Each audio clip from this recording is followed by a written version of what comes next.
bigay ng buhay sa bawat isa. Thank you, God, for this very heartbeat na nararamdaman po namin ngayon. Thank you, Lord, for this day na pinagkaloob nyo. Thank you, God, for bringing us safe here in our sanctuary. Thank you, Lord, dahil ikaw ang tunay na nagpapakilala ng inyong buhay sa amin, Lord God. And we just pray, Father God, at this moment, help us to set aside the things that we worry about, mga bagay sa bahay, mga bagay sa pag-aaral, mga bagay sa trabaho, Panginoon. And help us to focus sa inyo, Panginoon. Ma-enjoy namin, Panginoon, yung time namin with you as we do this worship service. And we just pray, Lord God, na ma-encounter niyo po ang bawat isa sa amin, Lord God. Speak to us, Lord. And we desire that encounter with you. And may you start afresh, Lord God, in our hearts and our minds. We just ask, Lord, sa aming pag-aawitan, patuloy mo po kaming samahan sa aming mga mapapakinggang salita, Panginoon, through our pastor. Continue to pierce our hearts. And may we have listening hearts, Lord, na to absorb, Lord God, those words that you have for us today. And may you be honored and be glorified sa aming pag-aawitan, sa aming pagsasayawan, sa aming mga gagawin, Panginoon, today. Be with us, Father God. This is our heart's desire, Panginoon, yung makasama ka, makilala ka. At patuloy nga at habang buhay, Panginoon, patuloy ka naming aawitan. Sa iyo sa amang po ang papurit pagsamba, we dedicate to you our time together, Lord God. May you be blessed, be honored, and be glorified. Sa iyo lamang po at papurit pagsamba, ito po ang aming samot dalangin sa pangalan ni Jesus. Amen. Amen and amen. Praise God. Praise God. Hallelujah. Hallelujah. So let's start ang ating pag-aawitan with the body worship. So, nandito po yung ating mga body worshipers. Pwede niyo po silang sabayan sa pagsayaw.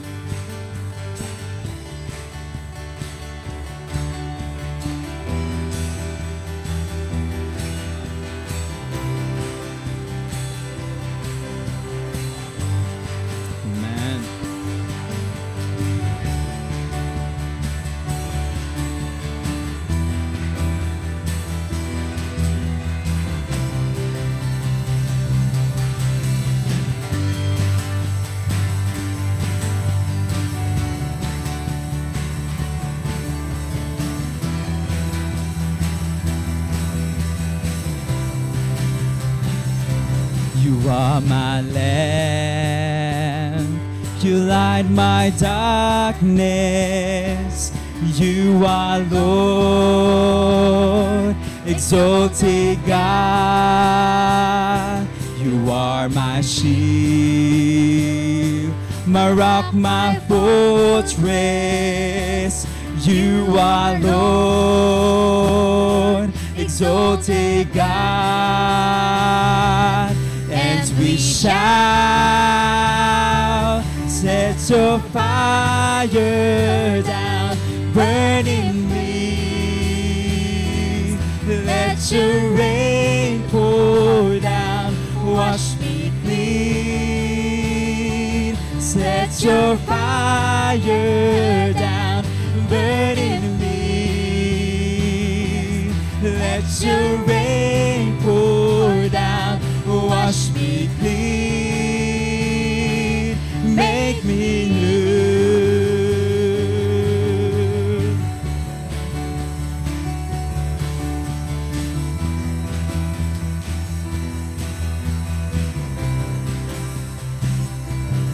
Took me out from deep waters. You are Lord, you are Lord, exalted God. You are grace, you are mercy, you are Lord, exalted God. And we shall set your fire down, burning me.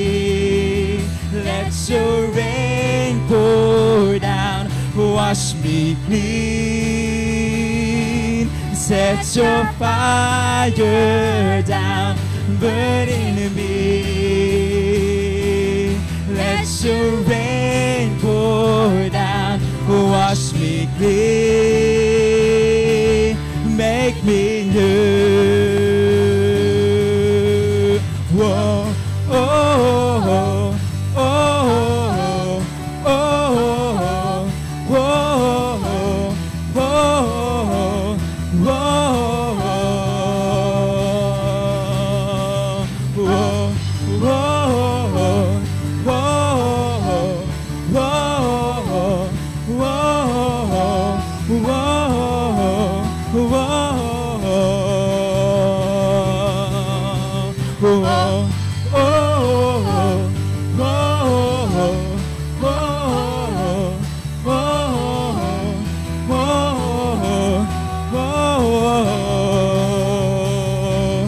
Set your fire down, burn in me.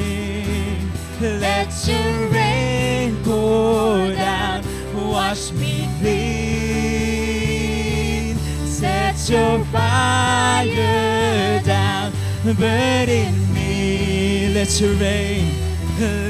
your rain pour down, wash me clean. Set your fire down, burn in me. Let your rain pour down, wash me clean. Set your fire down, burn in me. Let your rain pour down, wash me clean, make me new.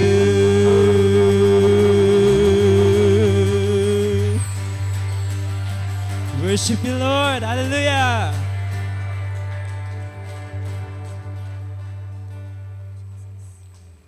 Praise the Lord. Truly, God is the one who cleanses us. So, at this time, patuloy po tayong lumapit sa Panginoon. Patuloy po tayo magpalinis sa Kanya because He's a holy God, and without holiness, we cannot see God. And may we have that heart to really have our hearts purified. And let's ask the Lord for cleansing sa ating mga buhay.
Set apart for you.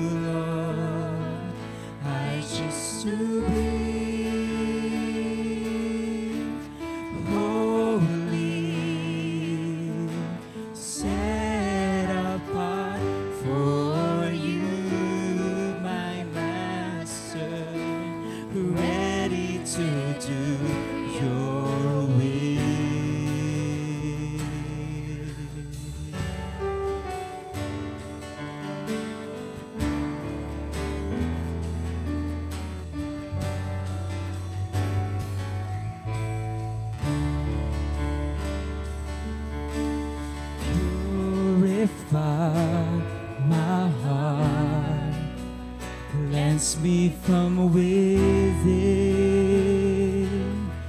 and make me holy, purify. Yes, Lord. Cleanse me from my sin, deep within, refine us fire. My heart's one desire, and it's to be holy, set apart for you, Lord. I choose to be holy,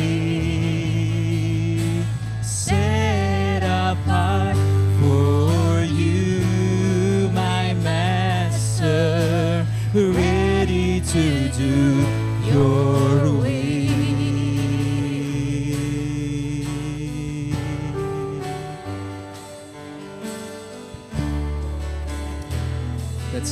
Let this be our prayer.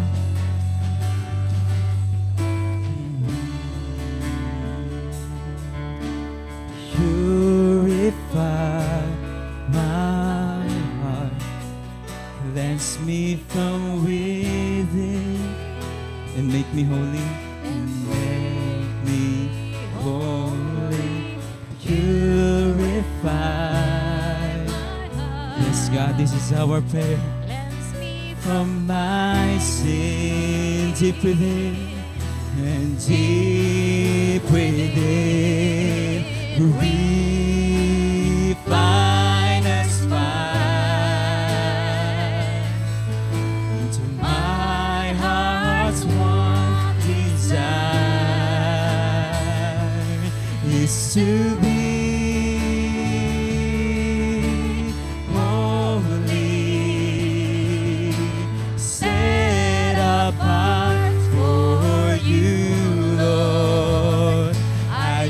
to be holy, set apart for you, my Master, ready to do your will. Refine us fire, my heart. One. Yes, God, is our desire is to be holy, set apart for you, Lord. I choose to be holy, set apart for you, my Master, ready to do your will. Refine us fire, refine us fire. My heart's one desire is to be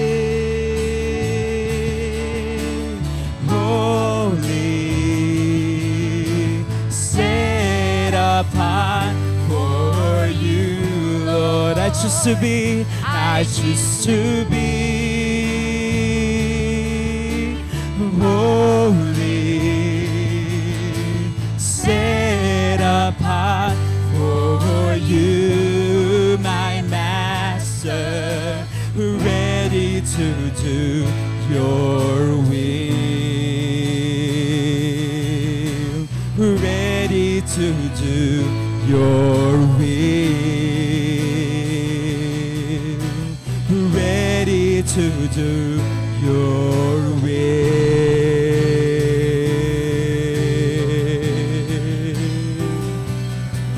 Continue to worship you, Father God. We come into your holy presence, Lord. Yes, Lord, holy, holy, holy is the Lord God Almighty, who was and is to come. That's why we will sing, holy, holy are you, Lord. Hallelujah, hallelujah, hallelujah. And I cry, holy, holy, holy God.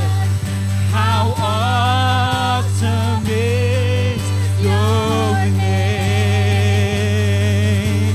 Holy, holy, holy God. How majestic is your name. And I cry, holy, holy, holy God. How awesome is your name. Holy, holy, holy God. How majestic is your name. And I am changed in the presence of a holy God.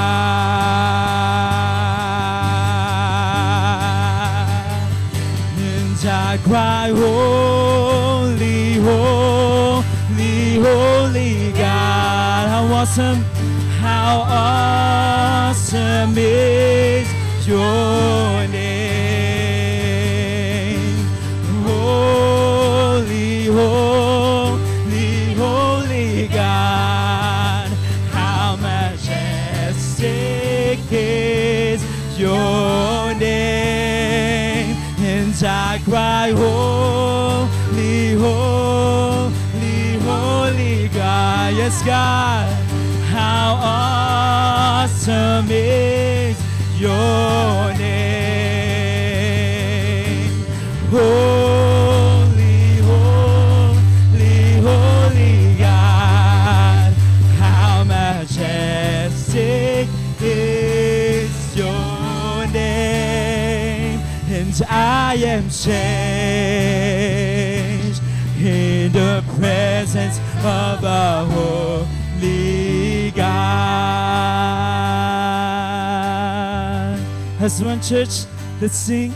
And I cry, holy, holy, holy God.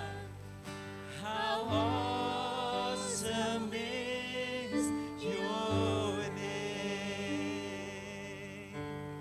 Holy, holy, holy God. How majestic is your name. And I cry, holy, holy, holy God. How awesome is your name. Yes, God. Oh, holy, holy, holy God. How majestic is your name. And I am changed in the presence of a holy God. And I am changed in the presence of a holy God. And I am changed in the presence of a holy God.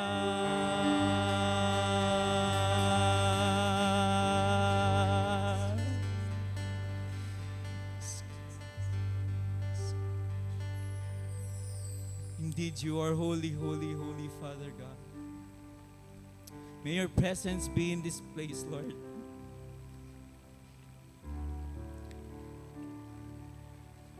We ask, Lord God, with desperate hearts that you be in here, Lord God. Dahil That's the main thing, Father God. That's why we're here. We want to meet you. We want to be with you. Kaya naman sa iyo, Panginoon namin, itinataas lahat ng aming awitin. Lahat ng papurit pagsamba. Dahil karapat-dapat ka ng lahat ng ito, Lord God. We just stand in awe in your presence, Lord. And we thank you for being here, Lord God. Alam po namin, kasama ka po namin, Panginoon.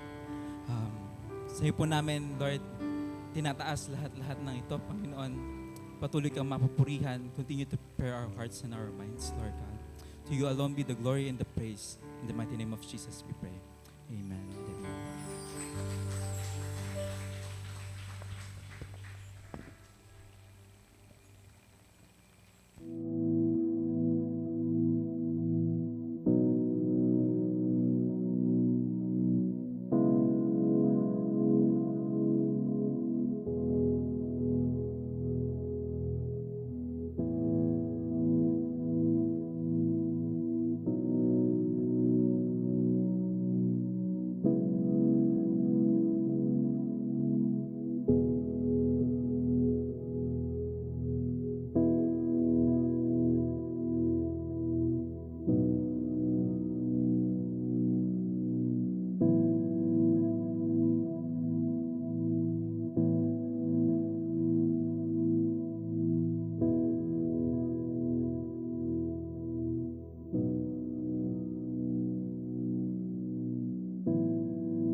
Patuloy tayong nakatayo at mamaya pagkatapos nating pagbasa ng salita ng Diyos, sabay-sabay tayong manalangin. Babasa tayo sa Revelation chapter 2 verses 18 to 29. Sa halip na sa Ingles, babasa tayo sa Tagalog. At mamaya doon sa ating pagpapahayag, makikita niyo yung English version pagkatapos babasahin ko sa Tagalog yung pong Tagalog version. Pero ngayon, basahin natin ng sabay-sabay ang Pahayag, Kabanata 2, talatang 18 hanggang 29. At sa anghel ng iglesia sa Thyatira ay isulat mo ang mga bagay na ito na sinasabi ng anak ng Diyos na may matang gaya ng ningas ng apoy at ang kanyang mga paa ay gaya ng tangsong pinakintab. Alam ko ang inyong mga gawa, ang inyong pag-ibig, pananampalataya, paglilingkod at pagtitiis, at ang inyong mga huling gawa ay higit kaysa mga una. Ngunit ito ang hindi ko gusto laban sa inyo. Pinahintulutan mo ang babaeng si Jezebel na tinatawag ang kanyang sarili na propeta at kanyang tinuturuan at nililinlang ang aking mga lingkod upang makiapid at kumain ng mga bagay na inihahandog sa mga Diyos-Diyosan. Binigyan ko siya ng panahon upang makapagsisi, ngunit ayaw niyang magsisi sa kanyang pakikiapid. Akin siyang iniraratay sa higaan at ang mga nakikiapid sa kanya ay iahagis ko sa malaking kapighatian. Maliban na ako'y na kung sila'y magsisi sa kaniyang mga gawa. Papatayin ko ang salot ang kanyang mga anak at malalaman ng lahat ng mga iglesia na ako ang sumisiyasat ng mga pag-iisip at ng mga puso. At bibigyan ko ang bawat isa sa inyo ng ayon sa inyong mga gawa. Subalit sinasabi ko sa inyo, sa mga iba na nasa Thyatira, sa mga hindi nagtataglay ng aral na ito, sa mga hindi natuto ng gaya ng sinasabi ng iba, sa mga malalim na bagay ni Satanas, hindi ako naglalagay sa inyo ng ibang pabigat. Gayunmay, ang nasa inyo'y panghawakan ninyong matibay hanggang sa ako'y dumating. Sa bawat nagtatagumpay at tumutupad ng aking mga gawa hanggang sa wakas, ay bibigyan ko ng pamamahala sa mga bansa. At sila'y pangungunahan niya sa pamamagitan ng isang pamalong bakal, gaya ng pagkadurog ng mga palayok. Kung paanong tumatanggap din ako ng kapangyarihan mula sa aking Ama, ay ibibigay ko sa Kanya ang tala sa umaga. Ang may pandinig ay makinig sa sinasabi ng Espiritu sa mga iglesia. Tayo po'y manalangin. Ama naming Diyos, salamat sa katotohanan na Ikaw ay patuloy na nagpapaalala sa bawat isa sa amin. Mga pagkakataong patuloy mo kaming kinukonvict o lalo tigit nililiwanag ang aming isip upang maunawaan namin kung saan kami nagkakamali, kung saan kami kailangang humingi ng kapatawaran, kung saan kami dapat magtika at manatiling hingangad ang mabuhay ng may kabanalan, mayroong accountability, mayroong love at saka obedience sa aming buhay. Salamat sa mga sulat mo, katulad ng sa 7 simbahan. At alam namin, Ikaw ang patuloy na kikilos para rito. Tinataas din namin ang mga bansang ipinanalangin namin kanina. Ang North Korea, ang Laos, Cambodia, ang Vietnam, at ang iba pang access-restricted nations. Mapalad kaming malawak at mayroong kalayaang na ipapahayag ang salita mo sa lugar ng Pilipinas. Pagpalain mong patuloy ang Pilipinas, una sa lahat, sa pagkakilala sa iyo. Pagpalain mo rin ang Christ to the Philippines at ang Christ to the Philippines nagkalan. Palalimin mong maigi ang aming pagkakilala sa iyo. Patuloy mo kaming turuang makinig at isabuhay ang lahat ng iyong pahayag sa amin. Sa ngalan ng iyong anak na si Jesus, ang lahat ay magsabi ng Amen. Purihin ang Diyos. Kayo po'y makakaupo na. Salamat po sa inyong patuloy na panalangin. Wala po kaming dalawa ni Ate Maloy nung linggo dahil kinailangan kaming liban sa pagdalo doon sa International Lami Worker Summit ay dumating o pumunta sa Maynila upang mag-alaga ng aming anak. Pero nakinig naman po kami roon sa inyong service. Hindi pala anak ng aming apo. Dahil yung aming mga anak ay nag-asikaso doon sa kanilang bahay. So, salamat po sa inyo. Kahit po alas 5 ng umaga, nagsisimula ang devotion sa aming convention at natatapos ang gawain ng alas 10 at alas 11, pinanatili ng Diyos na kami ay mayroong kalakasan at kalusugan. Pero nakakamiss po yung early morning devotion at early morning discussion tungkol sa Word of God. Sana nawa tayong lahat ay masanay, hindi man sa ganong kaaga, ay tuloy-tuloy tayong magkaroon ng kaugnayan sa Diyos, sa Kanyang salita at sa pananalangin. At bahagi yan ng ating application mamaya. So, a church that listens. Ang alam natin, ang Panginoong Jesus ay nagbalita sa pamamagitan ni Apostol Juan na naroon sa Patmos upang ipakita yung mga darating na pagkakataon. Tandaan natin, lahat ng bagay na-reveal na ng Panginoon. sa kanyang salita.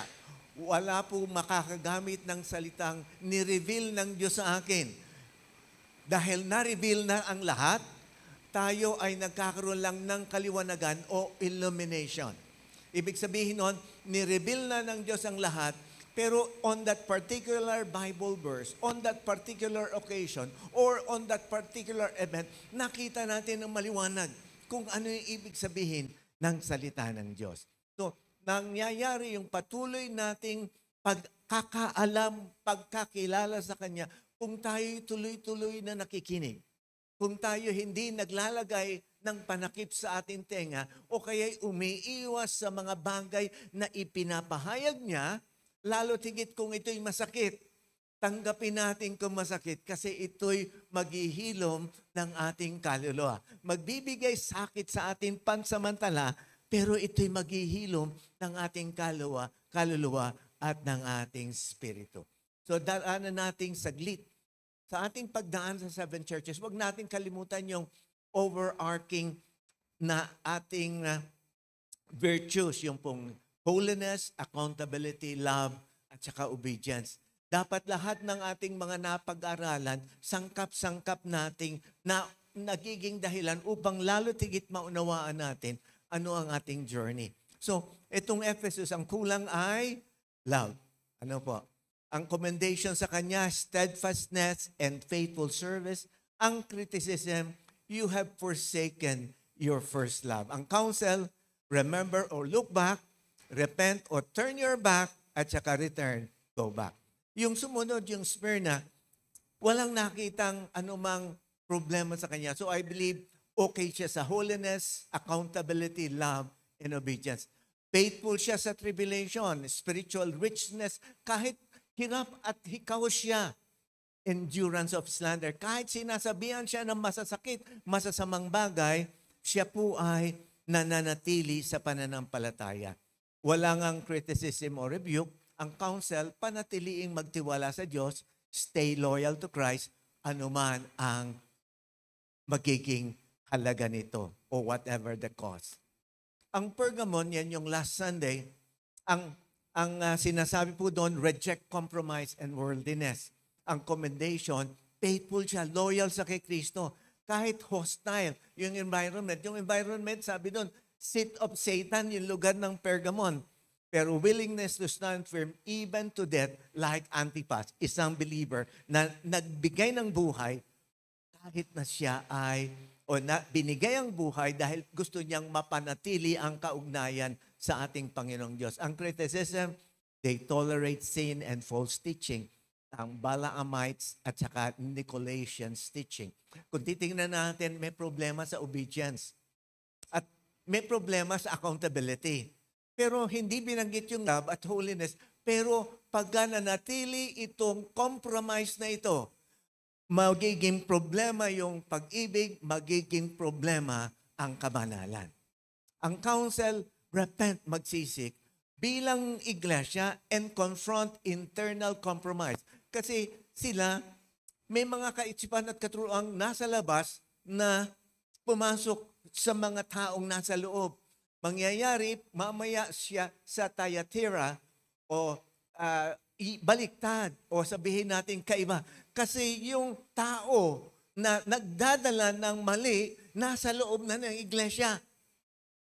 Ano po? Sabi rito, confront internal compromise. Dapat may accountability. Remember, Christ is active and will judge if sin persists.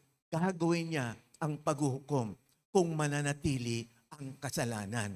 Pagka tayo nakipaglaro sa kasalanan o kaya tumigit sa kasalanan, tapos nakipaglaro uli sa kasalanan, we will be judged. Yes, He will be merciful. Pero ang katunayan, may hangganan.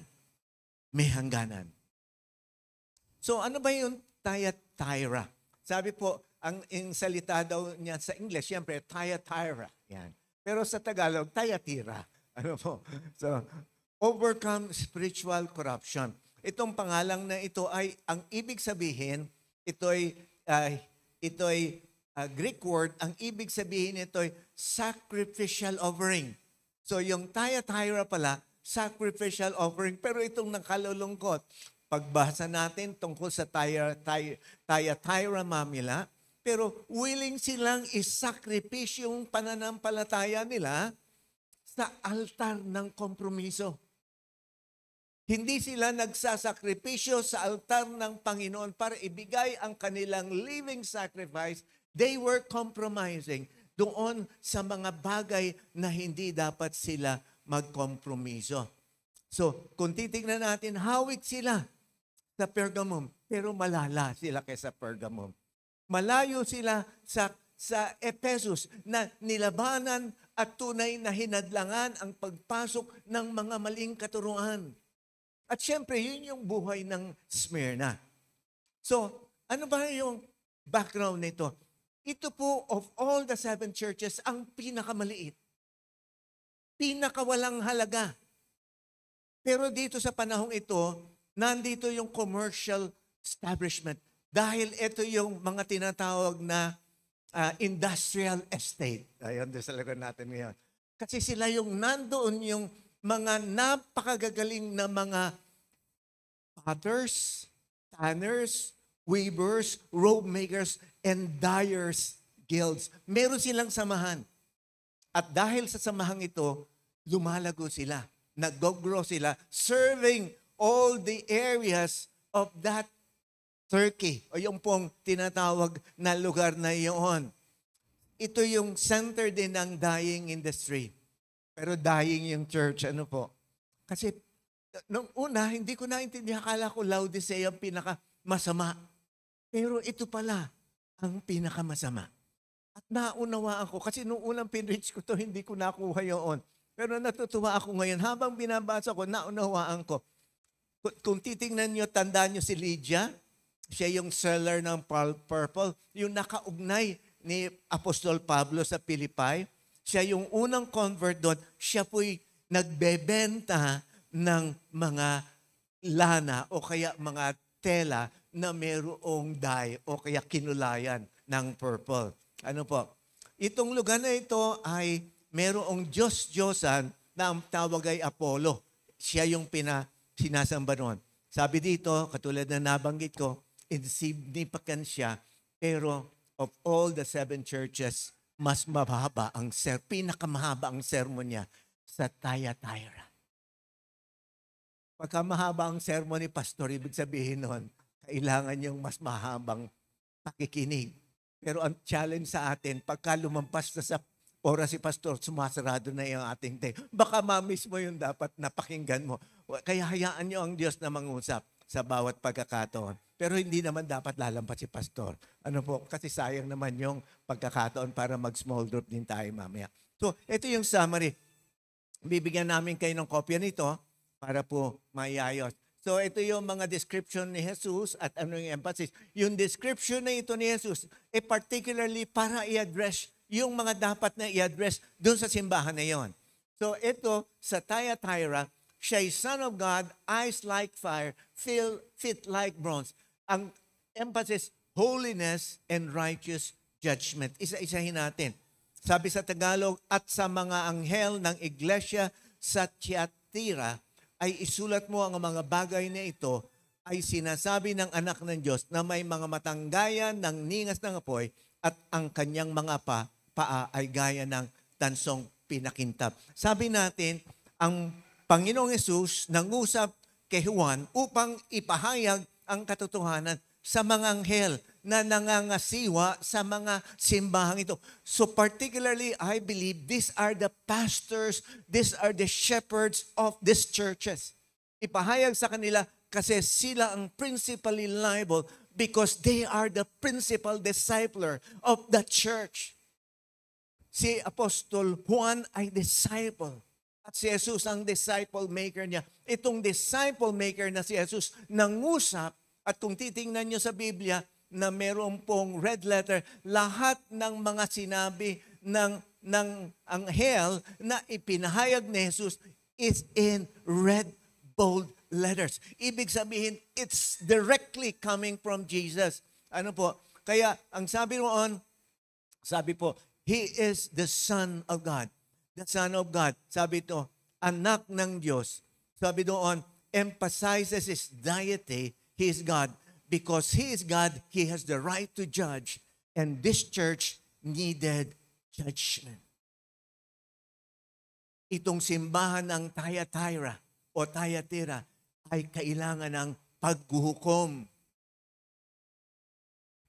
Ano pa po yun?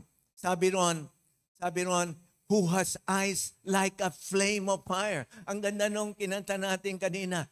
Let his, ano yun? Let his rain fall down. Let his fire down. Let the fire down. So, kung titingnan natin, yung mata ni Jesus, sabi po doon, has eyes like a flame of fire.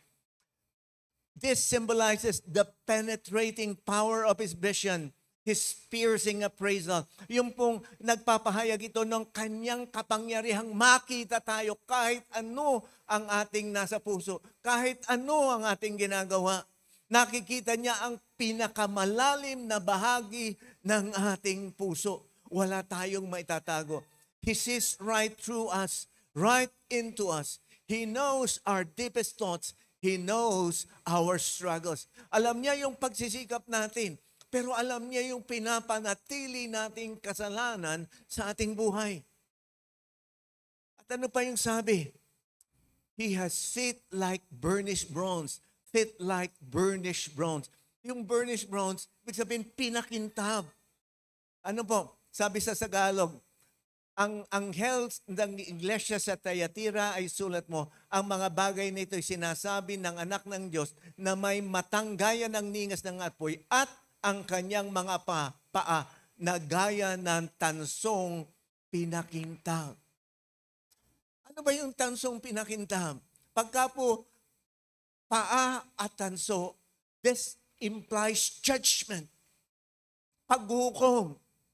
Sabi po, the feet of shiny bronze indicated strength for executing judgment. Sabi roon, ang paa na ito na maningning na tanso'y nagpapahiwatig ng tibay, lakas, ng tadyak para sa pagpapatupad ng paghahatol. Nababagsak sa mga hindi tunay na nagsisisi. Sabi doon, those bronze feet can trample sin underfoot, severely punish that which is wrong. Severe punishment. At makikita natin yung punishment kay Jezebel at mga disipulo ni Jezebel. Yung mga taong sumasama at nadadala sa influencer na si Jezebel. Sa panahon ngayon, daming influencers. At kumikita sila. Pero ano ang tinuturo nila? Kung kayo sumusunod sa kanila, ingat kayo. Dahil baka yung tinuturo nila, magdadala rin sa inyo katulad sa paghukom na mapapayag natin mamaya patungkol kay Jezebel at ang kanyang mga disipulo. May disciples po si Jezebel. Nasa loob ng Thyatira Church. Sino dito mga disipulo ni Jezebel? Ay, ako lang. Baba ko na. Ganito po ang challenge sa atin. Marami po akong natutunan sa pakikipag-ugnay sa Diyos dahil dito, pero sana po huwag kayong masasaktan pagka nabanggit po yung ilang mga bagay patungkol sa salita ng Diyos. Sana huwag kayong masasaktan dahil tanggapin yung mayroong kagalakan ang pagtutuwid ng Panginoon sa atin. Kasi pagka po kayo'y na-offend, sasabihin nyo, hindi kayo. Pero pagka kayo tumanggap, lilinisin kayo like a fire of God that will cleanse and grow you further into His likeness, image and likeness. So, commendation, criticism, and counsel, yan po yung atin. Anong commendation? Ang galing ng commendation, ano po ang sabi? Alam ko ang inyong mga gawa, ang inyong pag-ibig, pananampalataya, paglilingkod at pagtitiis. Ang inyong mga huling gawa ay higit kaysa sa una. Your deeds, sabi doon, yung inyong mga gawa, the fellowship had hard workers. Talagang discipleship yung journey nila. Talaga nag-journey sila sa DCDR. Tinitingnan nila mga transformational indicators at pinagsisikapan nilang sumangkap sa ano yung kanilang gagawin para sila ay mag-grow in the image and likeness. Mabuti silang kaugnay sa pamayanan. They provide food. They provide shelter. They give everything. They are like faithful people of God. Pagka binigyan nyo sila ng rank, ng score, A, double A, triple A. Ang love nila, katulad na nabanggit, in contrast with Ephesus, ang love nila ay punong-puno at kitang-kita. At ito lang yung simbahan na binanggit uli ni Jesus ang salitang love. Talagang panglabas, buong-buo yung pag-ibig nila sa Diyos at pag-ibig nila sa kapwa. Pero pagka tinignan na ng piercing eyes of Jesus, is their love inside? Wala. So faith, their deeds and love was motivated or were motivated by their faith in Christ. Talagang mula roon sa kanilang pananampalataya, nangyari yung pag-ibig. Pero mamaya makikita natin kung ano talaga yun. Service. Ano yung service nila? Ang service nila ay the church was heavily involved in ministry, katulad ng sabi ko kanina, in serving others. Perseverance. Matyaga sila, patient sila, nag-i-endure sila kahit anong hirap nilang danasin, hindi sila magre-reklamo. Hindi katulad, parang katulad ba ng church natin, walang reklamo? No, pero dito po sa simbahan ito, hindi sila nagre-reklamo. And they're doing more. The latter work, sabi sa salita sa English, that your deeds of late, yun dati nilang ginawa, mas mahigitan pa nila ngayon yung kanilang ginagawa. So, kung titingnan natin, maliit na simbahan, punong-puno ng komersyante, pero kitang-kita mo sa mata mo, faithful church sila. Holiness, accountability, love, and obedience ay nandun doon. Pero may kritisismo. Ito po yun. Sabi roon, but I have this against you, that you tolerate, sa Tagalog, pinayagan, pinahintulutan, na the woman Jezebel who calls herself a prophetess, tinawag niya yung sarili niyang prophetess, nagpo-prophesy siya Nagsasabi siya ng mga mangyayari sa mga tao At naniniwala ang mga tao doon, pero hindi siya tinalagang prophet ng Diyos o prophetess ng Diyos. Tawag niya lang sa kanyang sarili yun. Huwag tayong magbigay ng tawag sa ating sariling hindi dapat. Ano po? Kasi ang nagbibigay ng tawag sa atin ay ang Panginoon. Ano po? And she teaches and leads my bondservants, mga lingkod niya, to be astray o maligaw so that they can commit sexual immorality and eat things sacrificed to the idols. So, immoral at saka nagtuturo siya ng mga bagay na hindi dapat gawin ng mga tao.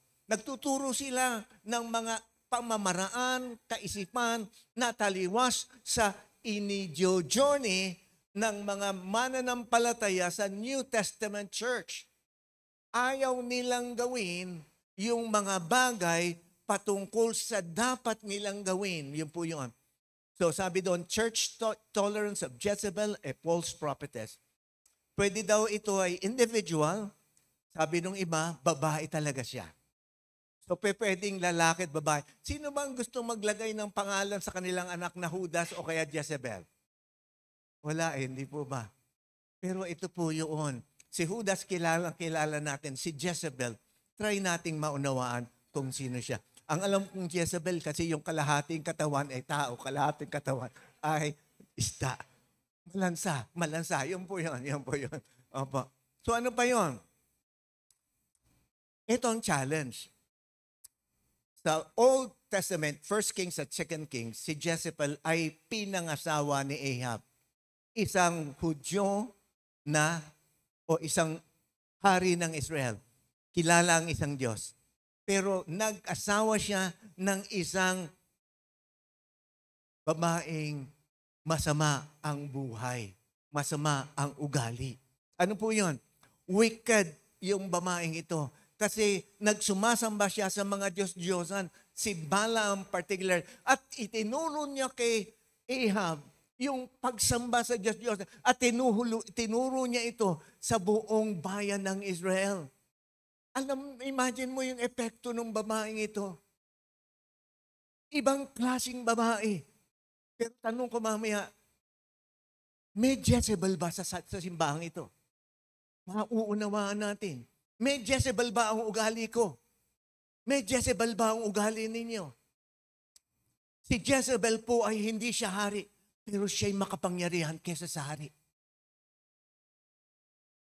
At hinayaan ni Ahab na siya'y magkasala at manguna sa kanilang pamilya. Alam niyo, sa huli, nagsisi si Ahab. Sa pamahayag ni Elijah, nagsisi siya. Pero si Jezebel, hanggang sa dulo, hindi nagsisi. Mamaya pakita natin, even at this time, Jesus was talking to Jezebel of Thyatira, giving her the illumination to be going back to Jesus. Pero hindi niya ginawa. Church leaders failed to disciple and eventually discipline her for her evil teachings. Mahirap po kasing gawin na maraming pagkakataon nagkukulang ako na kausapin ang ilan sa inyo, sa inyong mga maling gawa. Kasi nakarating sa akin, pero ayaw naman magpatotoo ng mga taong nagsabi. Pero sa akin, kung ayaw nyo magpapatotoo, pero meron kayong kasisidlan dito. Mamaya, kasama kayo sa bed of adultery and fornication ni Jezebel. Kasama kayong lilipulin. Pero sa akin ngayon, kakausapin ko na rin kayo. Katulad ng nabanggit ko na dati, kakausapin ko kayo patungkol sa nabalitaan kong mali ninyo. Huwag niyo naman sasabihin, pagka kinausap ko ni pastor, hindi na ako magpapakita sa simbahan. Bahala kayo. Kayo may kasalanan, hindi ako. Ginawa ko yung dapat kong gawin para po mangyari yung kalooban ng Diyos sa aking buhay bilang pastor, bilang disciple maker, at bilang mga tao ng Diyos na kayo yung dapat na makinig sa patuloy na pahayag niya. Merong binigay na ultimatum ang ating Panginoon. Sabi sa Ingles, I gave her time to repent, and she does not want to repent of her sexual immorality. Behold, I will throw her on a bed of sickness, and those who commit adultery with her into great tribulation. Ito yung mga disipulo niya. Ito yung mga sumusunod sa kanya. Inudyukan, huwag kang sumunod kay pastor, at hindi nga sumunod. Ito yun. I will throw her on a bed of sickness, and those who commit adultery with her into great tribulation, unless they repent of their deeds. Merong pag-asa. Mag-repent. Mag-repent sa kasalanan. Tayong lahat nagkakasala. Wala pong perfect sa atin sa pagkakataon ngayon. But we are growing in the perfection of Christ. Importante, we confess our sins and we do God's will for us to walk in His holiness, accountability, love, and obedience. And I will kill her children with plague. May epekto. Kahit hindi doon sa nagkasala. May epekto. Kahit hindi naman, mga anak niya ito, wala silang kasalanan pero bakit kasali sila? Dahil kailangan patuloy na paalala sa atin, kailangan ng Diyos para maputol ang sumpa sa mga taong mali at mali at mali ang ginagawa. Yun po yun.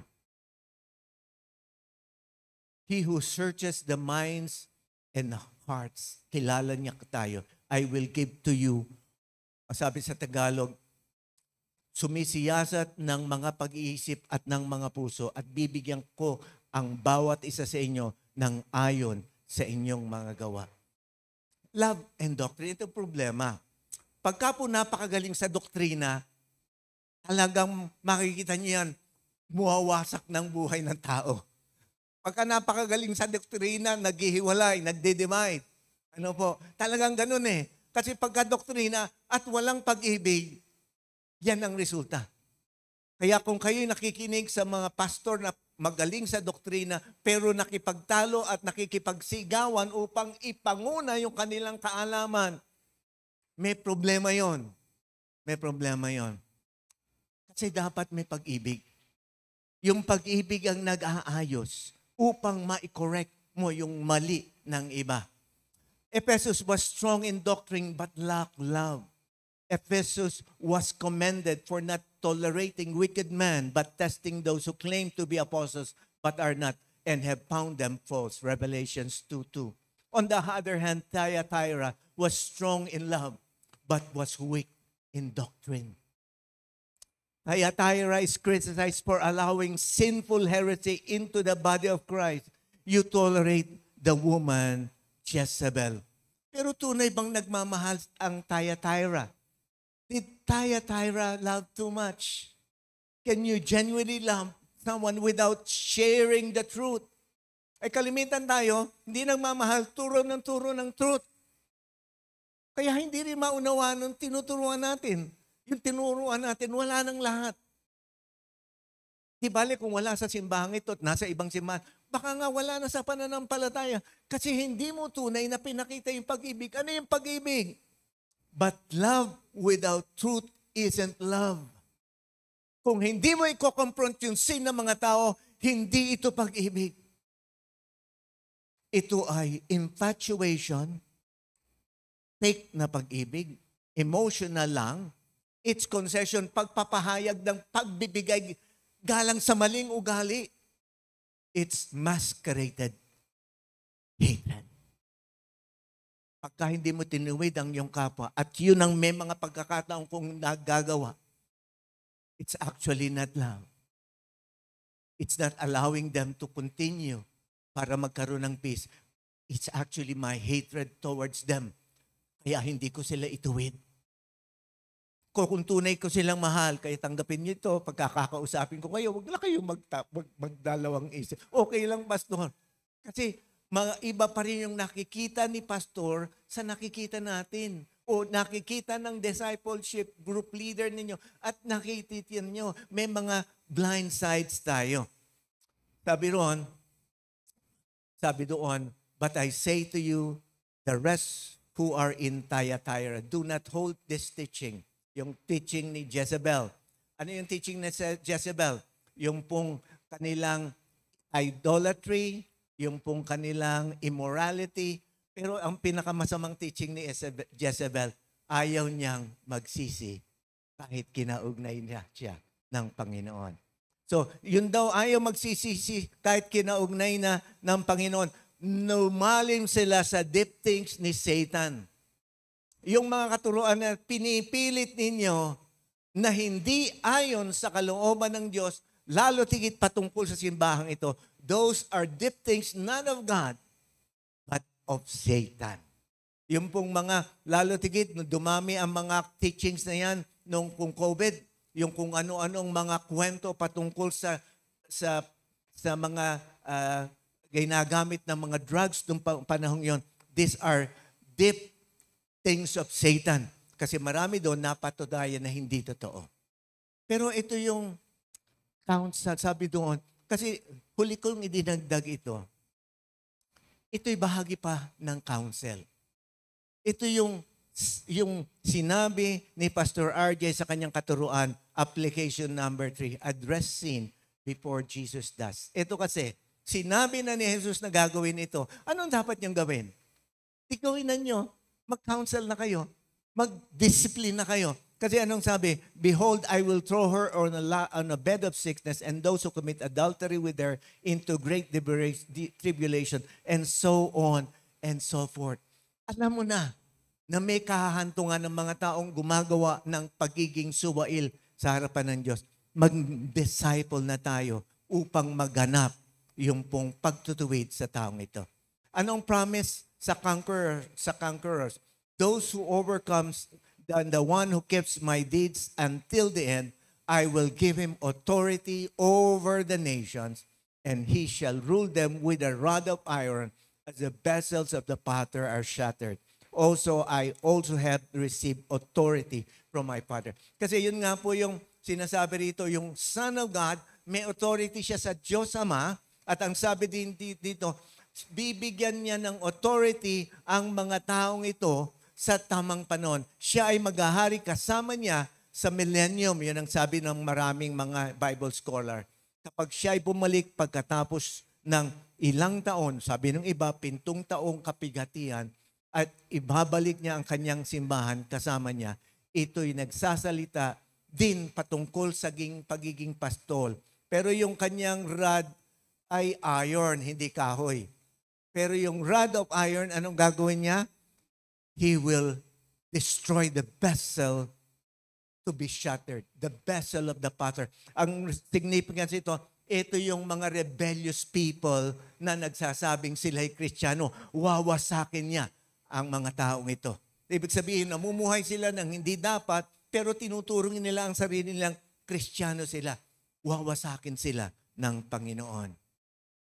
Ano pa? Siya'y magiging, sabi doon, bright morning star or morning star. The one who has ear, let him hear what the Spirit says to the churches. Ang sabi dito, yung pong mananatili hanggang wakas, gaganap ayon sa kalooban ng Diyos. Hindi nga nila babaguhin pa yung ginagawa nila. They will just continue. Ang katunayan, pagka pinag-aralan niyo ito, ilang grupo lang ang disipulo ni Jezebel.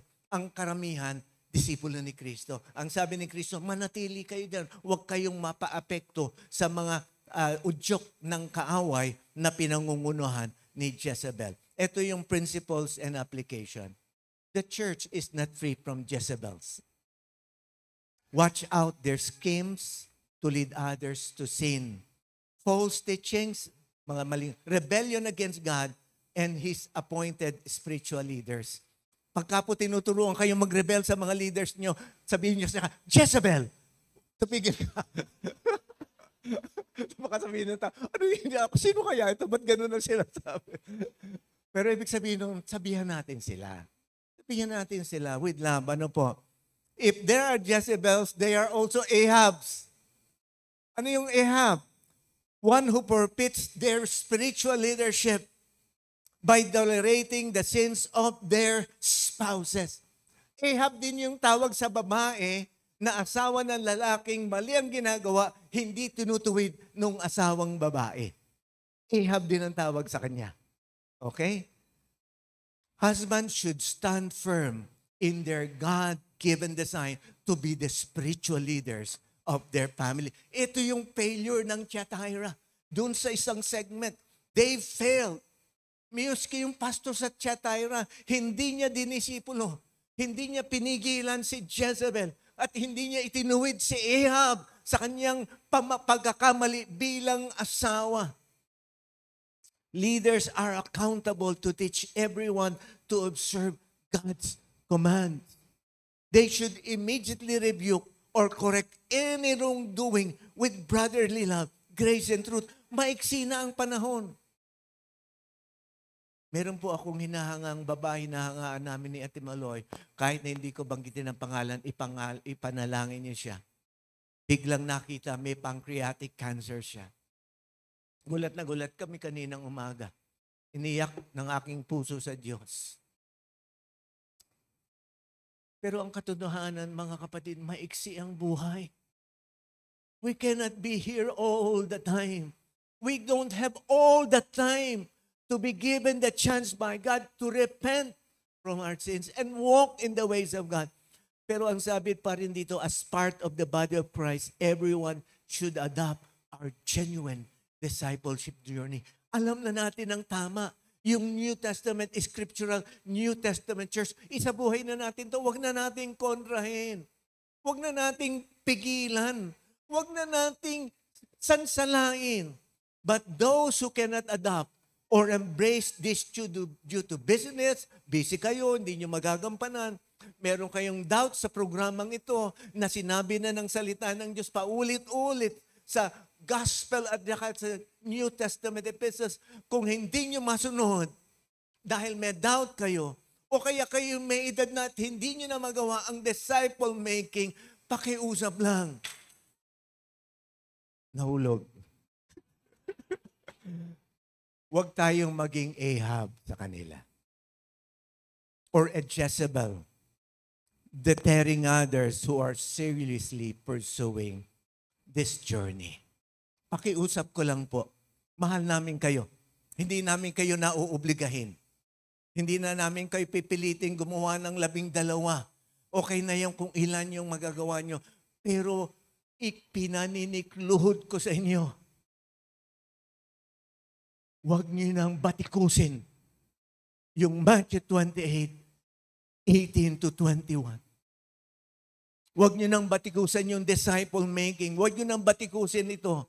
At isa pang papakiusap ko sa inyo, kung kayo'y nasa kasalanan at alam nyong nasa kasalanan kayo at ayaw nyong humingi ng kapatawaran, ano yung kapatawaran? Ibig sabihin nun, hihingi kayo ng tawad sa Diyos sa pagkakamali nyo at pagkatapos nun, para kayo'y matulungan, para wag nyo nang ulit-ulitin lahat ng pinagkasalanan nyo, hihingi kayo ng tawad.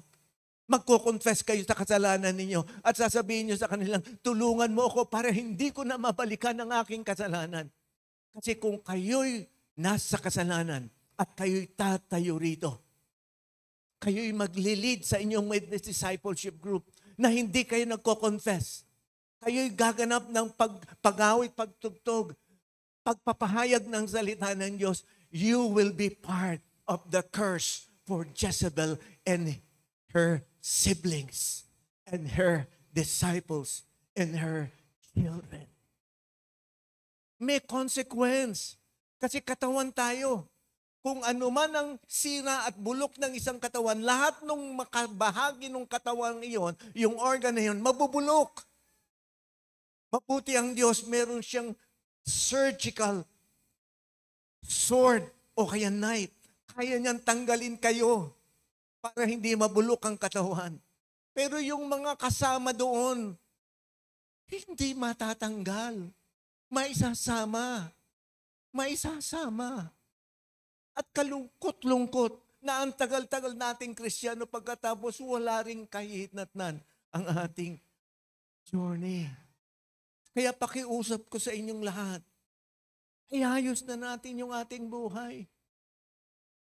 Panglima, mangyayari ito dahil daily self-reflection based on Scripture helps believers be transformed gradually into imitating Christ, growing into His image and likeness.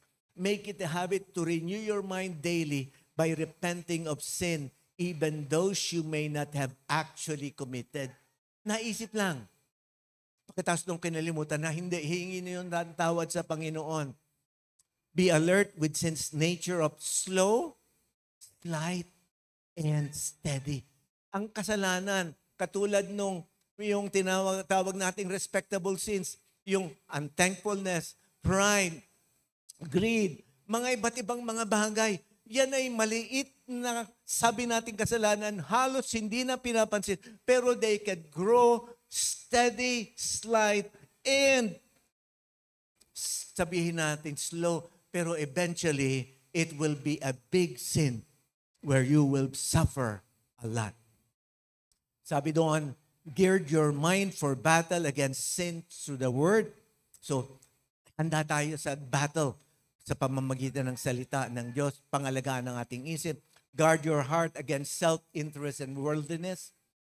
Guide your behavior against conformity with Jezebels and Ahabs who are ready to deceive you. Ito po yung ating reflection question sa Ingles. Pero ngayon ay tayo tumayo at tayo humingi ng pakikipag-ugnay sa Panginoon dahil gustong-gusto niyang kaugnayin tayo. Tandaan natin sa John 6:44-45, patuloy na nangungusap ang Ama kay Jezebel at sa ating lahat, kay Ahab at sa ating lahat, upang ituro at ipakilala si Jesus, upang ipahayag ang nararapat patungkol sa buhay ng isang living creature created in the image and likeness of God. Maging bukas ang ating tainga, maging willing tayong maunawaan ang lahat ng mga bagay patungkol sa gustong mangyari ng Diyos sa ating buhay. Tayo'y manalangin. Ama naming Diyos, narito po kami. Inihingi namin ng tawad ang bawat isa, particularly ang aming sarili. Bilang simbahan, kami isang katawan at sino mang hindi gumaganap ayon sa iyong kalooban, apektado ang katawan kahit hindi namin alam ang kani-kanilang kasalanan. Kung nabubulok ang isang parte ng katawan, mabubulok ang buong katawan.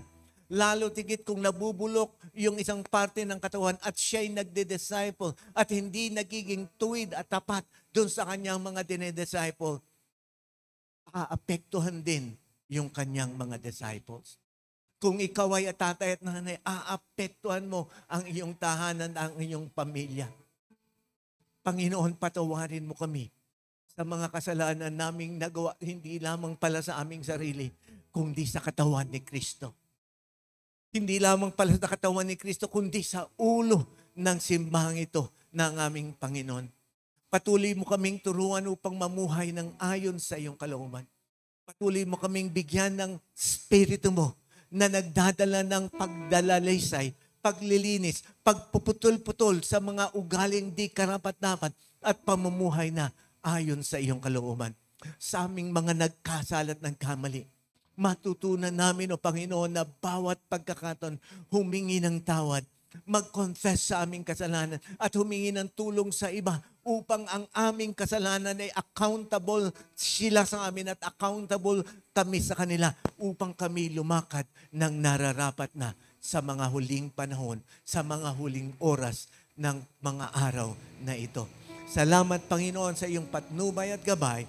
Salamat sa iyong pagdadalisay sa bawat isa sa amin, katulad ng isang dalisay na apoy na naglilinis ngayon sa ating mga sa aming mga ugali, sa aming mga kasalanan, upang panibaguhin kami bilang iyong mga anak, transformed into the image and likeness of your Son. Ang pagpapala ng Panginoon ay sumainyong lahat, kasama ng paghuhubog ng Diyos sa image and likeness ni Kristo sa bawat isa sa atin. Manatili tayong nakinig, isinabuhay ang napakinggan at pinapanatiliing matibay at matapang nahihindian ang lahat ng udyok ng kaaway sa ating buhay. Sa Diyos ang papuri, pagsambat, pagdakila. Sa ngalan ng ating Panginoong Hesus, ang lahat ay magsabi ng Amen and Amen. Purihin ang Diyos.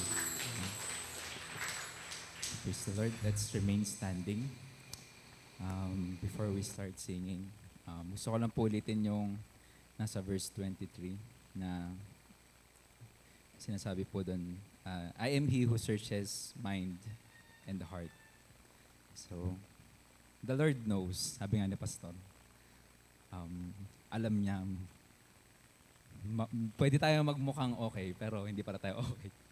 But as we sing this song, I just pray na we have that really one desire to seek the Lord with all in, with all our hearts, our minds, soul, and strength.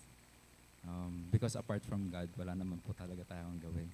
And let's seek the Lord na, alam mo yun, may we present each and every one of us holy in His sight.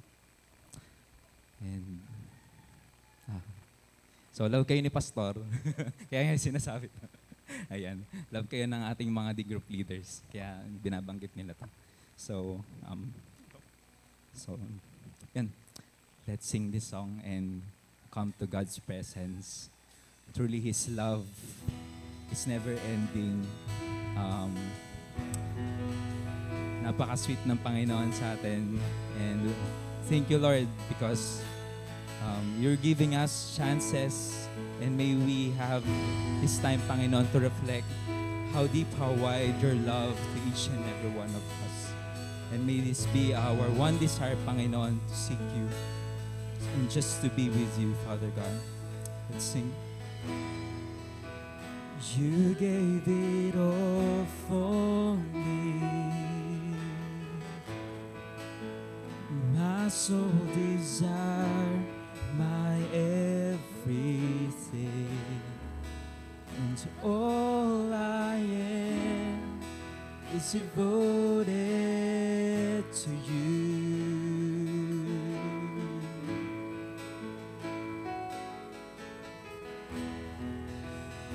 How could I fail to see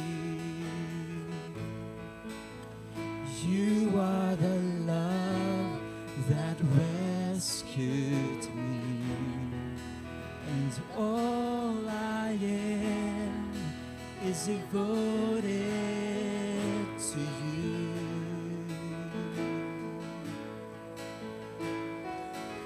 And oh, how could I not be moved, Lord, here with you?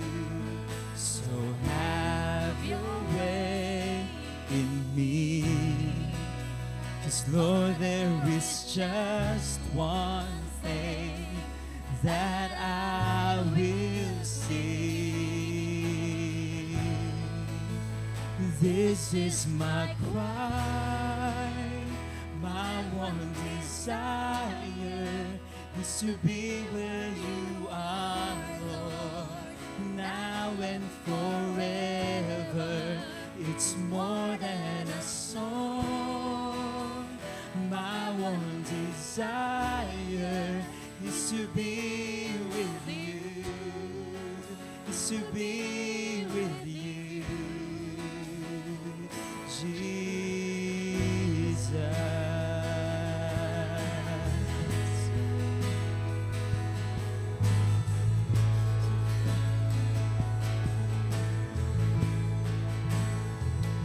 How could I fail? How could I fail to see you are the love that rescued me, and all I am is devoted to you.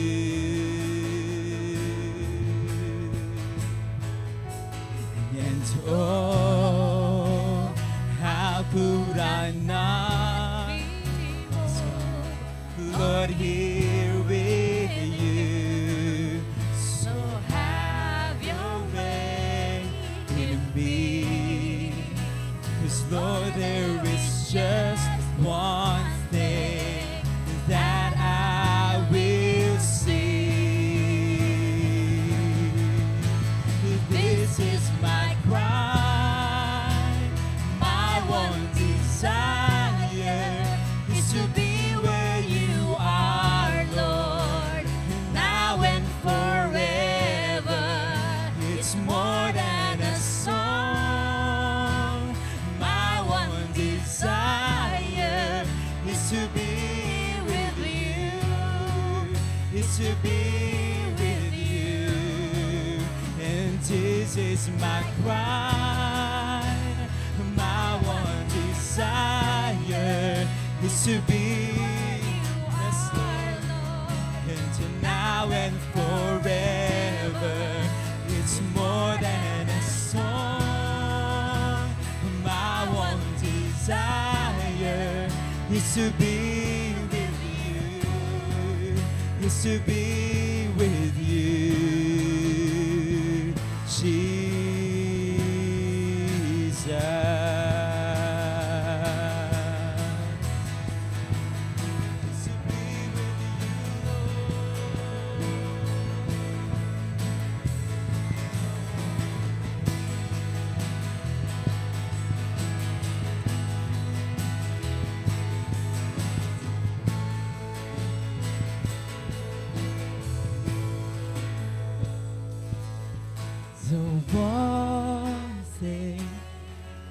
The one thing I ask is to be with you. The one thing I ask is to be with you. The one thing, the one thing, the one thing I ask is to be with you. The one thing, the one thing I ask is to be with you.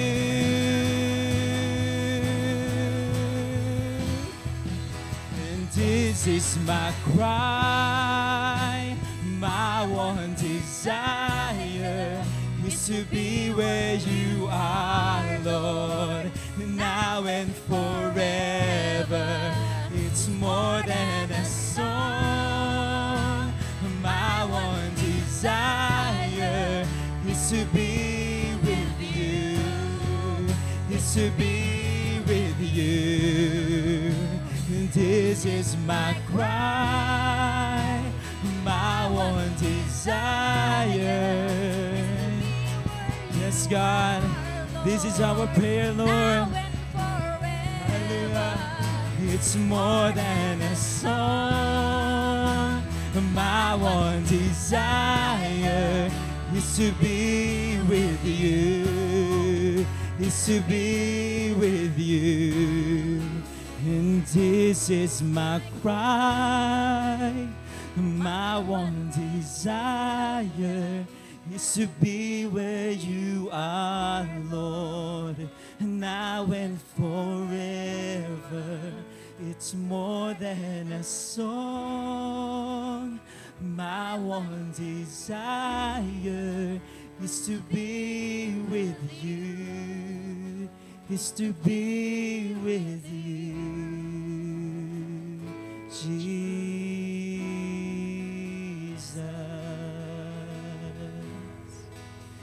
to be with you.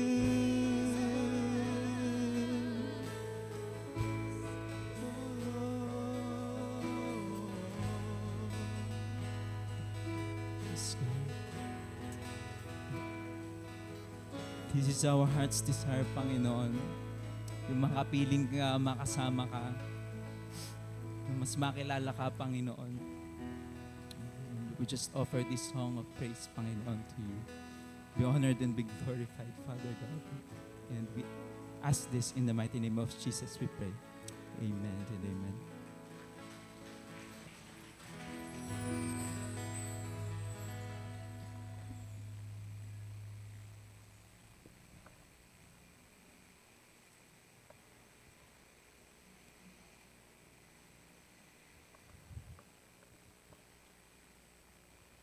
So ayun, blessed morning po sa bawat isa. And palakpakan po natin ang Panginoon.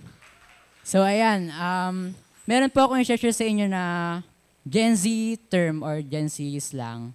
Ayan, meron pong, sa Gen Z po, meron po kaming term or definition na enabler. Ang ibig sabihin po ng enabler ay parang si Ahab po, na minsan yung enabler po, lagi pong na-label yung enablers dun po sa mga tropa na tinotolerate po yung kaibigan nila sa maling gawain.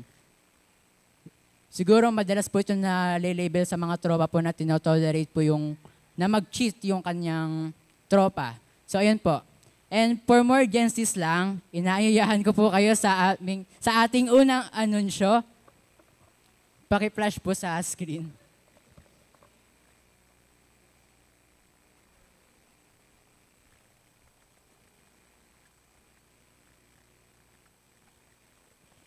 So ayan, ang ating first announcement po ay ang gaganapin na Timothy's Youth Gathering this Saturday po, July 19, 2025 at 3 p.m. to 4:30 p.m.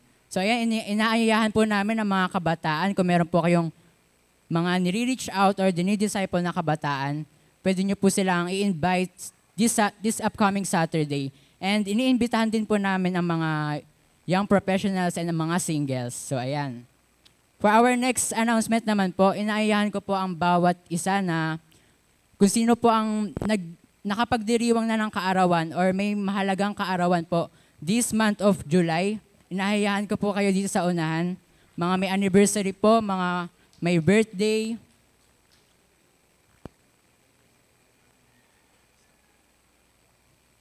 Sige po. Punta po tayo sa unahan.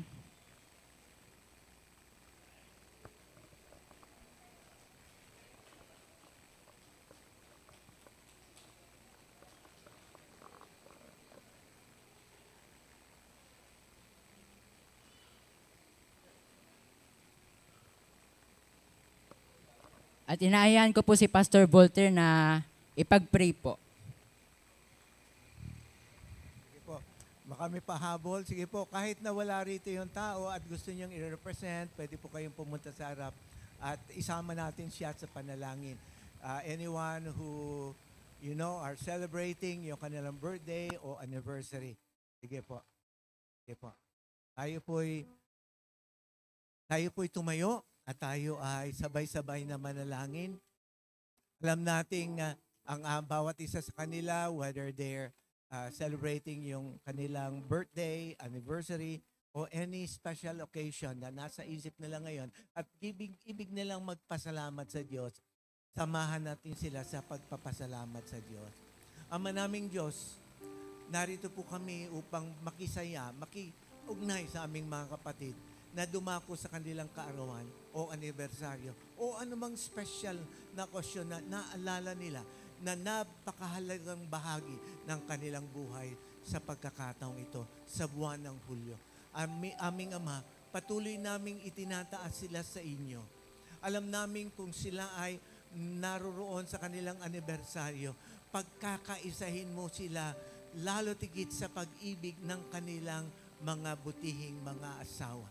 Patuloy mo ring ituturo sa kanila kung paano ang order of the family, na yan yung order of creation, na kung ano ang mga ama, sila ang tunay na dapat nagsisimula at lumalawak lalo tigit sa kanilang spiritual journey.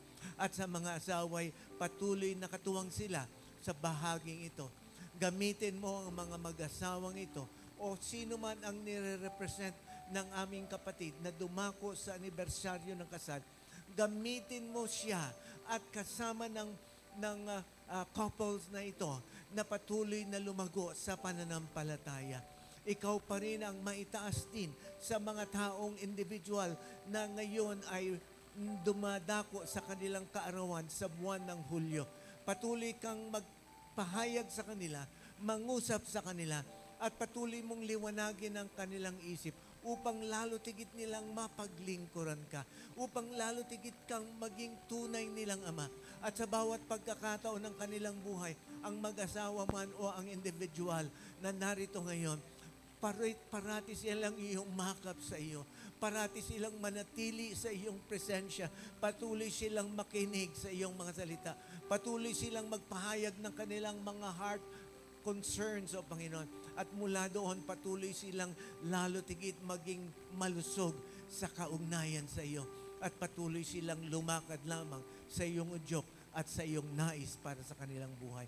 Pagpalain mo sila sa lahat ng bahagi ng kanilang buhay, pisikal, pinansyal, emosyonal, pero higit sa lahat, ang kanilang kalusugang spiritual na galing sa iyo sa pamamagitan ng banal na Espiritu.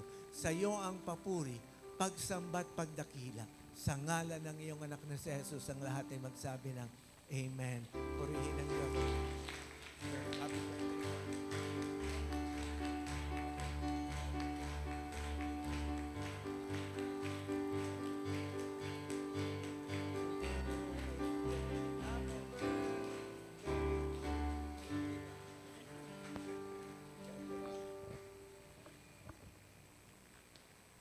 At ngayon naman po ay dadako na tayo sa ating group discussion. Maaari po tayong bumuo ng 3 hanggang 4 na miyembro po sa isang bilog, and we only have 15 minutes to discuss. I-press din po namin dito sa TV yung reflection po or yung question to ponder natin.